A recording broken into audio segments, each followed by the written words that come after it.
माँ काली अनंत कोटि सूर्यों के समान तेजस्वी हैं। सारे प्राणियों में भय उत्पन्न करने वाली हैं। ध्यान तथा ज्ञान के बिना वेदांता अमृत की वर्षा करने वाली हैं। माँ काली की ऊर्जा से समस्त ब्रह्मांड संचालित होता है और माँ अपने भक्तों पर ममता और वात्सल्य उड़ेलती हैं।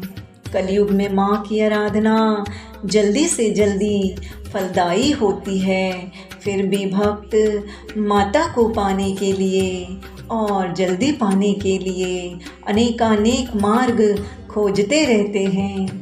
दोस्तों, आज हम आपको इस वीडियो में यही बात बताने वाले हैं कि आपके कौन से गुण आपको माँ का प्रिय बना देते हैं।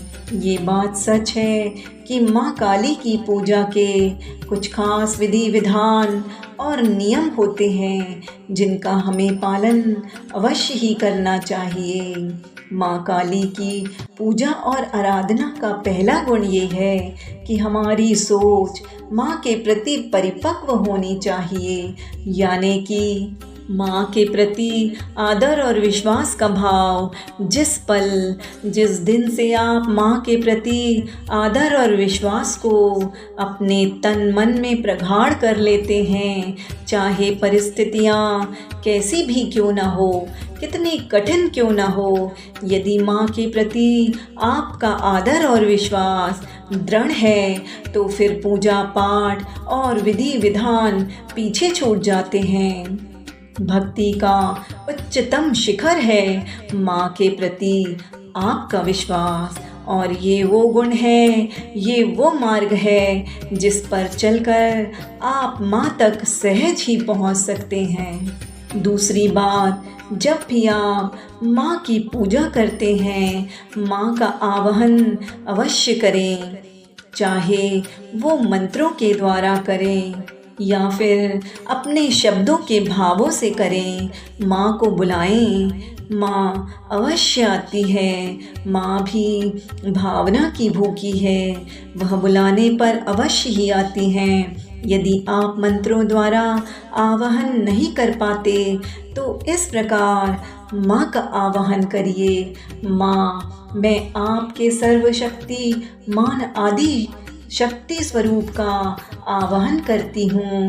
आप आइए, अपना स्थान ग्रहण करिए और मेरी पूजा और समर्पण को स्वीकार करिए। माँ भावों से जल्दी ही पिघल जाती है और अपने भक्त के बुलाने पर दौड़ी चली आती हैं। तीसरा नियम, जो भी आपने माँ के प्रति पूजा पाठ के नियम बनाए हैं उनके प्रति अटल रहिए। माँ को दिए हर वचन को पूरा करिए। जैसे यदि आपने हर शनिवार मंदिर जाने का नियम बनाया है या फिर माँ को कोई खास वस्तु का भोग लगाने का प्रण किया है तो उसे अवश्य पूरा करिए। माँ के प्रति किया हर वादा निभाइए, अन्यथा प्रण ना लें। यदि आपकी मनोकामना पूरी भी हो गई है तब भी माँ के मंदिर अवश्य जाइए। यदि आप रोज़ नहीं जा सकते हैं तो महीने में 4 दिन तो अवश्य ही माँ के दर्शन करिए, माँ के मंदिर जाइए। माँ के प्रति आपका प्रेम बिना शर्त होना चाहिए, नहीं तो व्यवधान आते हैं और भक्तों को लगता है माँ तो नाराज हो गई है। साथियों, माँ कभी नाराज नहीं होती। जब आप माँ के प्रति उदार और विश्वास कम कर देते हैं तो माँ की ऊर्जा जो वो बरसा रही है उसमें डिस्ट्रैक्शन आ जाता है। उस ऊर्जा से हमारा संपर्क टूट जाता है और हमें लगता है माँ तो नाराज हो गई है।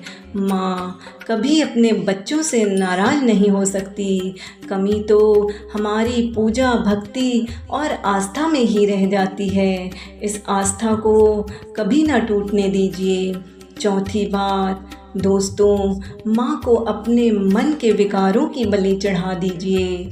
क्रोध, मान, मोह, माया, लोभ और लालच, ये सब मन के विकार हैं।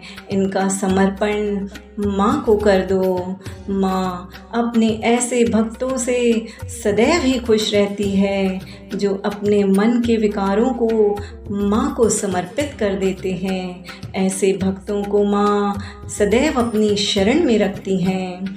पांचवी बात, जो सबसे सरल मार्ग है माँ तक पहुँचने का, इससे सरल मार्ग तो और कोई हो ही नहीं सकता। किसी भी ज़रूरतमंद की सहायता अवश्य करिए। यदि आप इतने सक्षम नहीं हैं कि धन से सहायता कर पाएँ, तो किसी के काम में हाथ बटाकर ही उसकी मदद कर दीजिए। कभी भी अपने दर पर आए हुए किसी मजबूर को खाली हाथ मत लौटाइए। ये वो साधन है जो माँ तक आपको जरूर ले जाता है। साथियों, हम माँ से क्या नहीं मांगते, हमें ये चाहिए, हमें वो चाहिए। जीवन की हर खुशियाँ हम माँ से मांगते हैं, किंतु माँ जब हमें किसी और की मदद करने की बारी आती है तो हम पीछे हट जाते हैं। ज़रूरी नहीं धन से ही मदद की जाए, किसी को भावनात्मक सहारा भी दिया जा सकता है, किसी की शारीरिक सेवा भी की जा सकती है। आप देखेंगे आपकी हर इच्छा माँ तक पहुँचते ही पूरी हो जाएगी। माँ अपने भक्तों को कभी खाली हाथ नहीं लौटाती हैं। ज़रूरत है अपने मन और हृदय को निश्चल, निर्मल और पावन बनाने की। आज इतना ही दोस्तों। हमारे चैनल को लाइक, शेयर, सब्सक्राइब कर दीजिए। माँ काली सदैव ही हम सब की रक्षा करें।